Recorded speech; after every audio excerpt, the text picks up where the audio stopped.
People engage, it's time for Dueling Decades. The Matrix and Blade versus Bloodsport and Renegade. Strap on that cap, bust out the power glove. Come fight for what you love. Dueling Decades. Poop culture, popping pins, dropping hand grenades. Van Halen locked in Mortal Kombat with David Gray. Banner Ballet and Sick, Iron Maiden, GNR. Come fight for what you love. Dueling Decades. But off to you again. You get to pick. Where are we going? All right, let's you know what? Let's go to news. Action news. Action news. All Jiu-jitsu. right, so Movie news. for news, we each picked one news story, and it's all about. We kind of went with news about action movies that were being made. So the big news story I found from 1995 was everybody was abuzz about the production of the new Kevin Costner film, Waterworld. I did find an article in the Lincoln Star Journal from January 25th, 1995. Now, my story isn't about how great Waterworld is going to be. My story is about how horrible the production of the movie was, and that kind of tanked the movie even before the movie came out. The Lincoln Star Journal reports in January 25th of 1995 that just production of the movie had kind of gone off the rails at that point. It had already exceeded its $160 million budget. And of course, this movie went on to be one of the most expensive movies ever made. And at the time the movie was released, it was the most expensive movie ever made. It really didn't profit much more than it cost to make the film. And they had so many production problems during the making of this movie. When they were in LA for most of the later shooting, they had a giant water tank that was put up on the studio. It was a completely closed studio. Nobody had a clue what was going on. There was a lot of speculation with it. And then they were out in Australia for a while as well, shooting offshore there. And for some reason, they didn't put bathrooms on the giant platform that the actors were on for, 12 hours a day. So they had to bus them by boat off to a separate boat just to use the bathroom and then get back on. And just the costs to make this movie just were astronomical. Costner was pissing in the water. Well, yeah, that's probably was just an outtake from, and they're like, you know what, we're going to put this Just in the movie. keep that. Yeah, keep it. Well, we'll open the movie with that, man. What a fucking turd that movie. I remember all the talk about that movie before it came out. And then you know what, without all those articles that you just read, I don't think enough people would have went and saw the movie. Because I went to see it personally to see what a shit show it was going to be. And I remember we left halfway through because we were bored out of our minds. But yeah, it was billed as the road warrior on the water. And everyone's like, oh my God, that's like going to be the most amazing thing. And then with the closed sets and the budget, and everyone was expecting this masterpiece. And this Costner. Yeah. I remember totally too how that I feel like that's one of the first times you actually got real movie news like that. You would hear about a movie being in production or something like that, but it predates internet world of 8 years in advance of a movie coming out, and you hear every last little thing, and you hear about reshoots, and basically now finding out that a movie had reshoots is the thing that sinks a movie like that. And I actually compare it to that when they were talking about what was it when Justice League, and they made the switch from Snyder to Whedon at the end there, and yeah, exactly. But they just making that just hearing that news and stuff, that reminded me a lot about Waterworld. And it's like, oh, you're hearing this bad news, that's not good. And it hurts the movies a lot. Yeah, I remember when the movie came out, hearing all this hype, and that actually got me to the theaters to see this movie. Me too. So I actually bought a ticket to go see Waterworld, and my one big lasting impression, and if you've seen the movie a few times, you'll understand this, I walked out of the theaters craving a cigarette in the worst fucking way ever. Because Dennis Hopper smokes through the whole movie.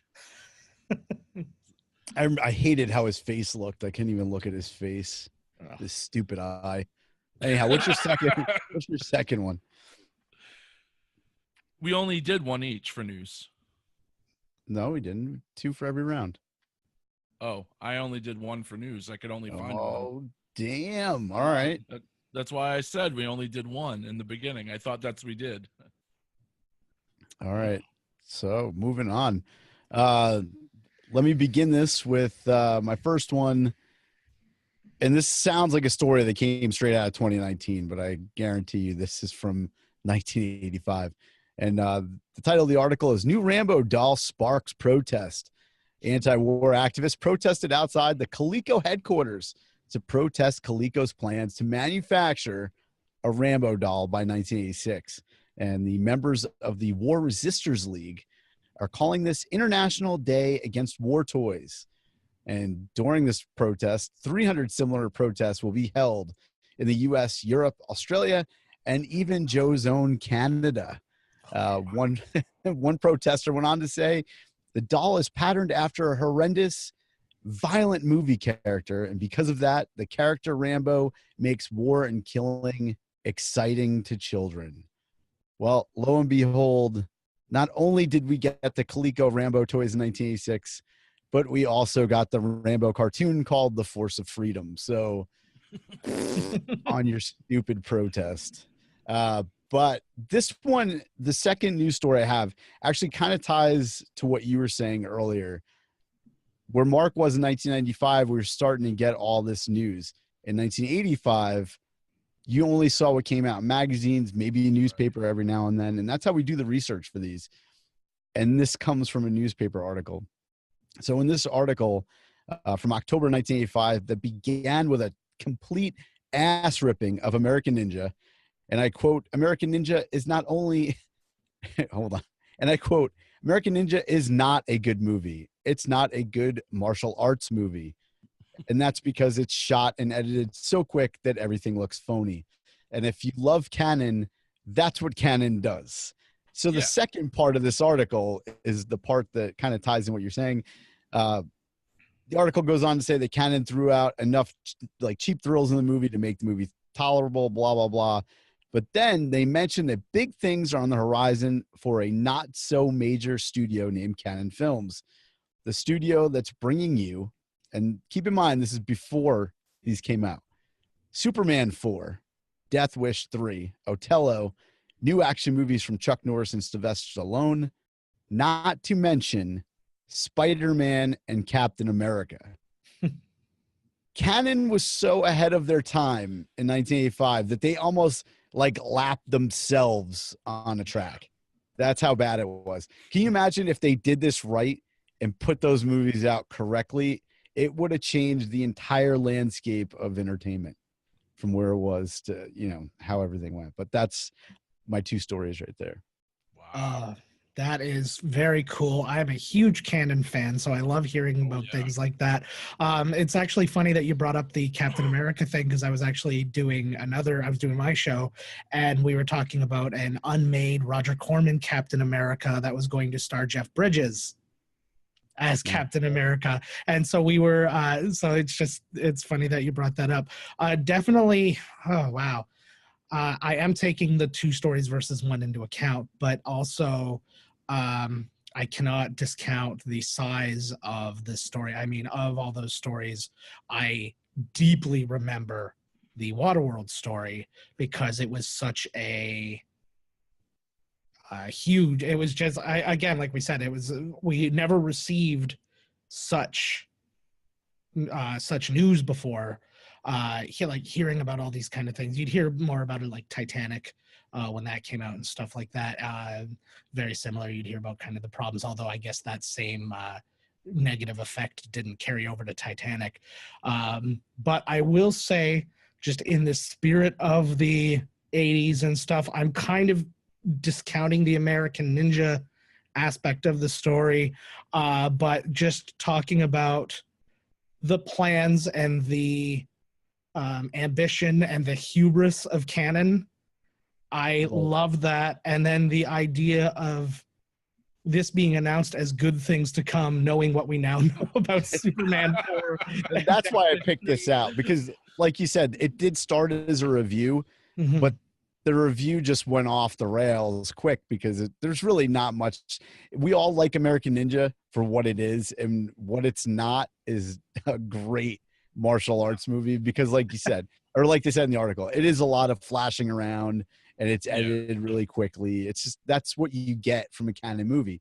Mhm. But when you go on to the second portion of that review and they're talking about these movies that haven't been done, and we know that like Superman 4 is a colossal failure of monumental proportions. Yeah. But at the time in 1985, it didn't come out to 87. Yeah.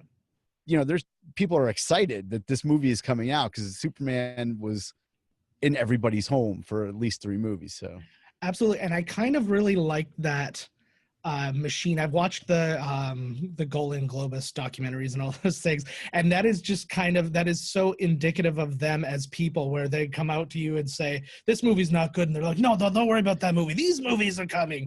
And it's just them for eternity. And I actually am going to edge out because of that, and it's not so much because of it being canon, but because of the hype machine they were throwing behind it. I am leaning towards the 85 here with the canon announcements, because hearing about those things, hearing another Superman, a Spider-Man movie, which didn't exist, a Captain America movie, all these, you know, and then just throwing out names like Chuck Norris, Sylvester Stallone, and stuff like that. I can't imagine being a fan of the genre of action and not being just over the moon about that. So I am leaning towards 85 on this one.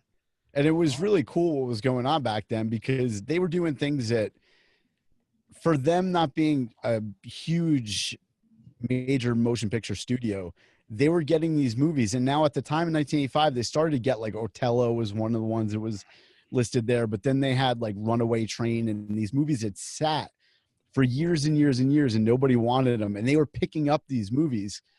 And what they were doing is they would go to these other markets in other countries, like, I don't even fucking know, like Thailand or some shit. I'm just throwing that out there and saying, yeah, you want this Chuck Norris movie? Well, you're also going to carry, you know, I don't know, Otello as well. Yeah. And the distributors would go for it because they had to if they wanted the other film. So that's how they were getting their stuff out there.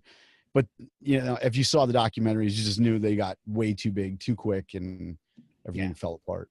Yeah, I judge this solely on the story itself and not how it turned out, because otherwise I think this would go completely the other way, just because they were calling a disaster in Waterworld, and they were, whereas this other one is like, everything's going to be great. So I put myself in the place of the person reading the story and going, this is amazing news, as opposed to imagine this was 95 and they came out with this when the internet was they're like, yeah, those are all dog shit, just don't even see that.